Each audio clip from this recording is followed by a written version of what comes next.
Hello, I'm Askar Shirliyev and you're watching the news from Kazakhstan. The latest edition of the newspaper Svoboda Slova was removed from sale. Its front page featured a photo of the president's son-in-law Timur Kulibayev, while inside there was an article about him. Freedom of speech in Kazakhstan has been hit first as newspaper issues are being removed from sale. The photo of Timur Kulibayev and an article full of rhetorical questions are on the front page. At the same time, vendors said that bailiffs are not concerned with either material or formal aspect of the case. It is unfair, we have to work outside in cold weather and then your income is taken away. We were given a note which said that the court decided to remove all issues.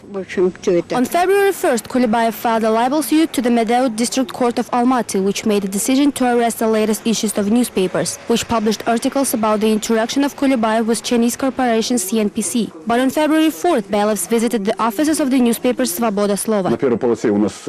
We don't know what bailiffs or Kulibayev didn't like about our newspaper. Perhaps it was the fact that our front page posed the question of whether Timur Kulibayev is the second president. Is the word president now considered to be abusive and can bring him harm? The issue is receiving considerable attention. Yesterday, an international organization based in the United States also expressed its concern. In their return, citizens of Kazakhstan reacted philosophically to this campaign against the freedom of speech.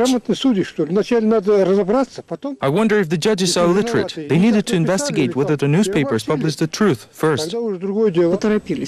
Well, they definitely rushed this. Everything should be done in a civil way. This is politics and I'm an official myself, so I do not want any problems later. In response to pressure, newspaper Svoboda Slova declared an act of civil disobedience, which means that journalists will not follow the court order. According to the editorial board, there should have been an official investigation or at least a trial before repressive solutions were issued. Another investigation has led to some shocking results. Kazakh doctors revealed for the first time the real number of children infected with hepatitis B and C. Previously, only number of children with cancer who were also infected with these viruses was made public. According to Dr. Doskaliyev, the head of the healthcare ministry, there are about 100 of them and medics cannot identify the cause of infection. Now the prosecutor's office will deal with the case. 700 children in Kazakhstan suffer from hepatitis B and C. The healthcare ministry revealed the exact data for the first time. This number includes children who were infected with hepatitis B in local hospitals. Nevertheless, officials say that there is enough medicine for everyone. In February, all children with leukemia will be supplied with medicine for the treatment of hepatitis B and C. Meanwhile, in Almaty, the prosecutor's office initiated a total examination of disgraced institutions. The results are expected in a month. Public prosecutor's office involved 12 people in the inspection of the Pediatric Science Center and 5 people in the Blood Center. Those are independent experts from the Asfindiarov Institute Center of Doctors Advanced Training, independent associations and sanitary epidemiologic station. Regardless of the outcome of the prosecutor's office investigation, parents of children who were infected through blood transfusions do not trust the healthcare officials. They want to be included in the ministry's commission working on the distribution of medicine. What if transferrin is not good for our children? I understand that it is cheaper, but its effects are worse than those of peganterone. We do save money, but we will not cure hepatitis C. Although the healthcare ministry has finally announced the total number of children with hepatitis C, the cost of their treatment remains unknown while medicine has yet to reach patients, despite the promises of Minister Doskaliyev. Jamila Jakisheva also doesn't believe doctors. She intends to engage independent medical experts who can give an objective assessment of her husband's health condition, which remains unstable. Nevertheless, staff doctors of the National Security Committee still refuse to recognize this fact. On February 5th, Jakishev's attorney Nurlan Basikeyev made a motion to bring independent experts to examine the health condition of his client. As explained by Jakishev's spouse Jamila, this was a response to the allegations of the staff physician of the National Security Committee, Galym Kaliyev. At a recent hearing, he accused the former head of Kazatomprom in the simulation. I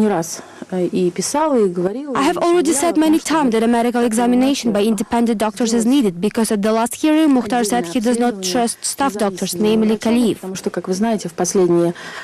This Friday was perhaps the first hearing in the entire month when all parties were able to attend the process. According to Nurlan Basikeyev, he and his client have partially familiarized with the materials of the case. During the hearing, Mukhtar Jakishev took part in the interrogation of witnesses. The judge and parties apparently did not expect this and tried to evade answers.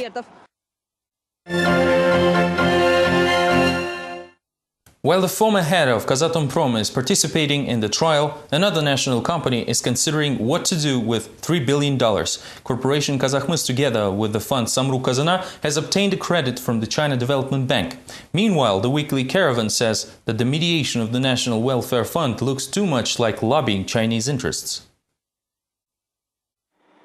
Corporation Kazakhmys, together with fund Samruk-Kazana, received almost $3 billion from Chinese Development Bank, reports Weekly Caravan. This credit will be spent for the financing of new copper mining projects. Experts, however, say that the invested money will not bring much revenue, as the reserves of ore deposits are being depleted fast. According to our data, they were mining rich layers mostly, and now only poor ore deposits are left. Thus, the production is growing, but the extraction itself is dropping. Copper mining is becoming unprofitable, but it is early to talk about Kazakhmys Corporation exit from the market. The cost of copper mining will be raised in Kazakhstan. In order to cut costs, the company may start to lay off employees, experts say. At the same time, Kazakhmys is a city-forming company, and any staff reduction might adversely affect the development of Karaganda region.